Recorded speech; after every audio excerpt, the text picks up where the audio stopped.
They meet under the bright lights of Chicago. Two men, both ranked, both teetering on the edge of the flyweight ladder.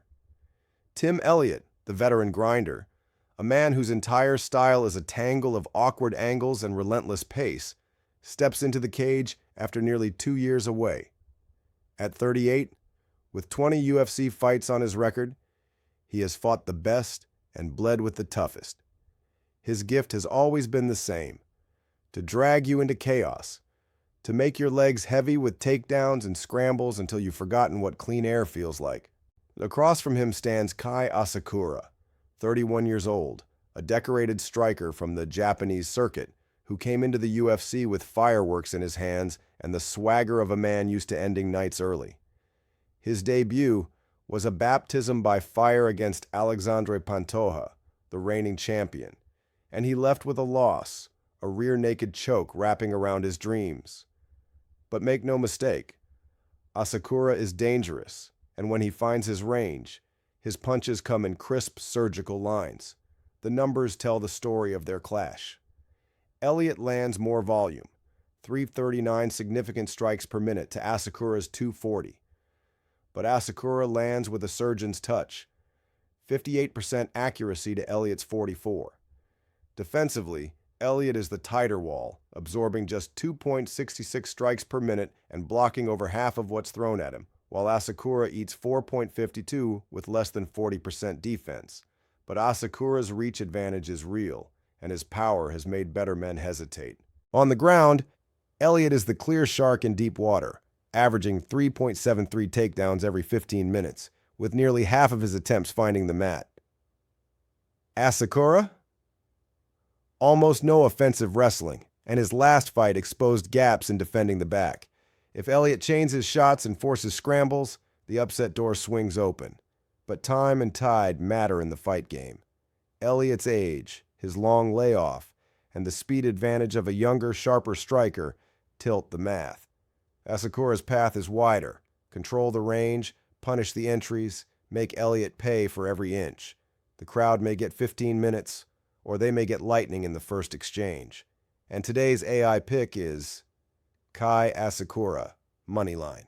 Will we cash or will we burn? Next up, middleweight bout. Cannonier versus Michael Venom Page.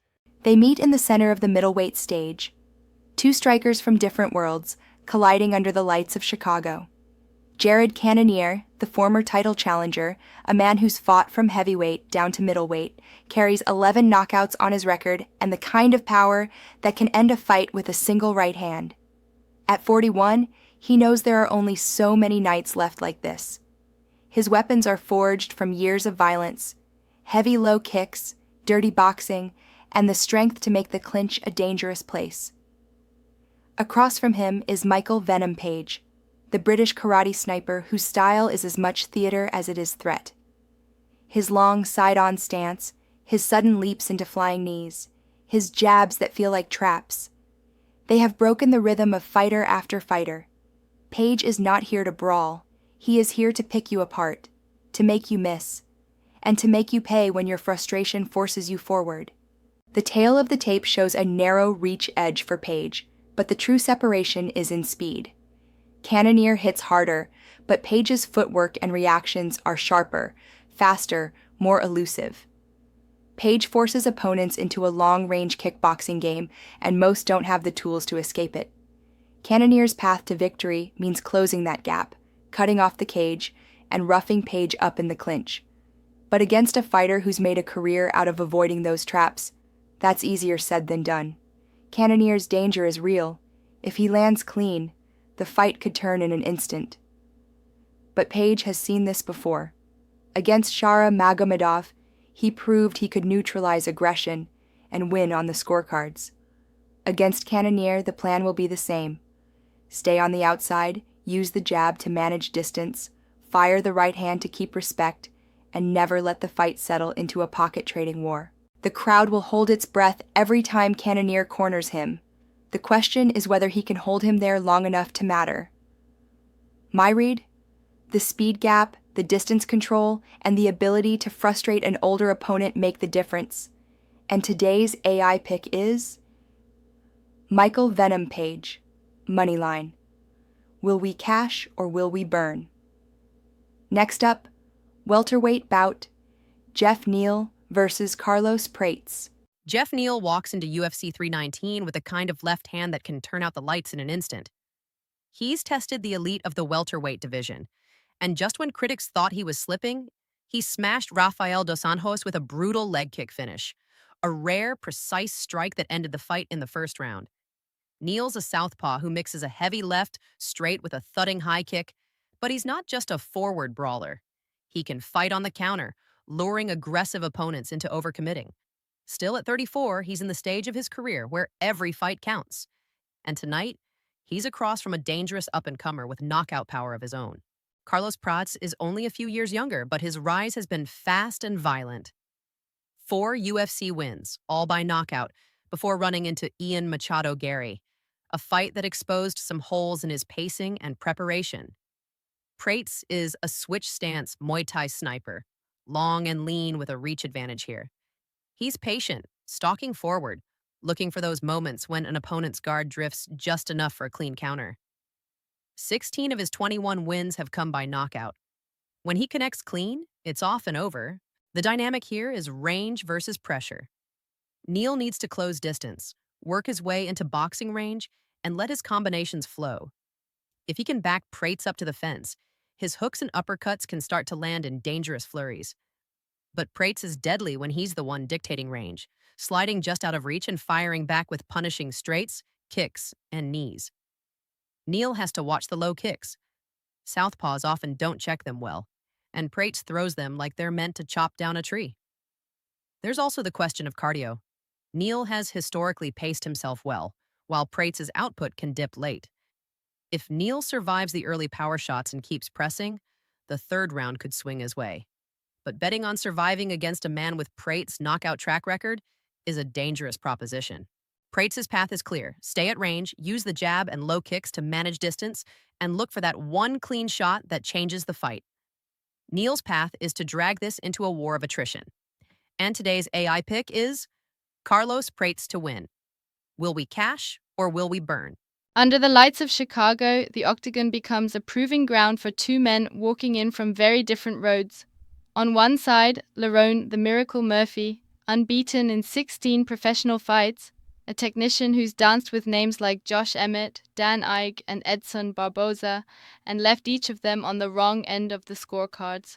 On the other, Aaron Pico, Bellator's crown jewel, the free agent prize everyone wanted, stepping into the UFC for the very first time with the kind of hype that can weigh as heavy as any glove.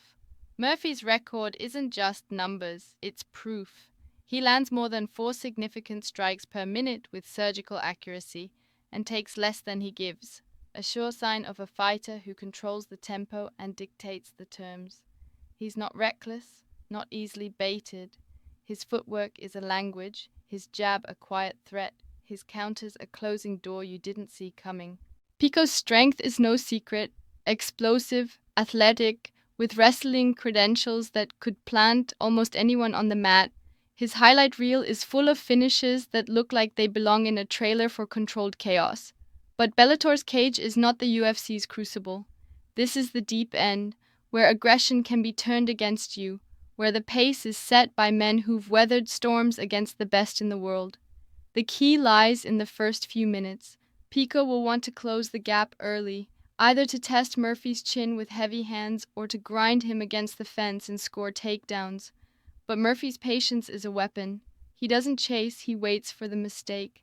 And Pico's forward pressure, if unchecked, can be a gift to a counter-striker who knows exactly where the next exchange will happen. If the fight stays standing, the edge leans to Murphy, more measured, more precise, more experienced in the rhythms of UFC-level warfare. If it goes to the mat, Pico's power and top control could steal rounds. But here's the truth. Even when Murphy is taken down, he does not stay there. And today's AI pick is Lerone Murphy by decision. The composure, the experience, and the cardio to turn Pico's UFC debut into a lesson in pacing and precision. Will we cash or will we burn? Next up, Dricus du Plessis versus Khamzat Chimaev. The air in Chicago is electric, thick with the anticipation of a storm no roof can hold back. In the red corner stands Dricus du Plessis, awkward in motion, stubborn in will, a champion forged in chaos. They called him unorthodox, ungainly, even clumsy, yet one by one, the giants fell. Adesanya, Whitaker, Strickland, twice. Every time they said he can't, he made them eat the words. Tonight, he defends his crown against the undefeated specter who has stalked 2 divisions like a shadow, Khamzat Chimaev. Chimaev is a predator in every sense. 14 have stepped into the cage with him. 14 have failed to leave without the mark of his violence. He hits like a falling wall and wrestles like the mat itself is his ally. 6 knockouts, 6 submissions, and a reputation as the man you don't call unless you want your career altered. This is his first shot at gold, and he intends to take it in blood. The first rounds will be a hurricane. Chimaev crashing forward, teeth bared, every strike an attempt to end the night. But hurricanes spend themselves. And du Plessis knows how to swim in the flood. His style may look wild, but beneath the surface is a grim calculation. Drag the fight out of its sharp, clean lines and into the murky waters where technique, phrase, and instincts rule. There, his chin, his gas tank, and his strange rhythm become weapons. If Chimaev cannot break him early, the champion's pace will start to chip at the Chechen's armor. By the championship rounds, every breath will cost more. Every clinch will feel heavier. Du Plessis has proven he can carry his power deep into the fight. Chimaev has yet to prove the same against a man who refuses to fold. And so, as the lights blaze and the crowd roars, the path is clear, but treacherous. Survive the storm, drown the wolf. And today's AI pick is Dricus du Plessis by late finish. Will we cash or will we burn? Lilith with the recap. The cage has closed, the bets are placed, and the night waits to be written in blood and breath. Fight 1, Tim Elliott versus Kai Asakura. Our first step into the fire belongs to the precision striker from Japan. Kai Asakura's speed, composure, and finishing instinct give him the edge over Tim Elliott's unpredictable rhythm. The AI sees Asakura dictating range, shutting down scrambles, and walking out with his hand raised. Pick Kai Asakura, moneyline. Fight 2, Cannonier versus Michael Venom. Page. Next, the karate sniper enters. Michael Page's elusiveness, distance control, and ability to frustrate power punchers make him the danger Cannonier cannot chase down. Page keeps the fight long, punishes the rush, and outpoints the veteran. Pick Michael Venom. Page, moneyline. Fight 3, Neal versus Carlos Prates. Then, the storm. Carlos Prates, dangerous with every strike, steps in to erase the memory of his lone UFC loss. Neal's toughness and volume meet a sniper with knockout precision. AI logic leans on Prates' power and cleaner shots, finding the target. Pick Carlos Prates, moneyline, knockout path likely. Fight 4, Lerone Murphy versus Aaron Pico. The underdog miracle. Lerone Murphy, undefeated and unbroken, brings measured pressure and cold-eyed patience into Pico's UFC debut. While Pico has the tools to finish anyone, his aggression opens windows. Murphy's counter-striking and durability tilt the scorecards in his favor. Pick Lerone Murphy by decision. Fight 5, Dricus du Plessis versus Khamzat Chimaev. And at last, the crown jewel, chaos versus inevitability. Chimaev is the hammer, violent, suffocating, and relentless. But du Plessis is the stone wall that refuses to crack, growing sharper the longer the war drags. The AI sees danger early, survival in the middle, and a surge late. Pick Dricus du Plessis by late finish. En español, pelea 1, Kai Asakura, ML, pelea 2, Michael Page, ML, pelea 3, Carlos Prates, ML, pelea 4, Lerone Murphy por decisión, pelea 5, Dricus du Plessis por final tardío. The cage is a truth teller. Tonight our truths are written above. Like and subscribe. Will we cash or will we burn? Und wer nicht wagt, der nicht gewinnt. He who does not dare, does not win.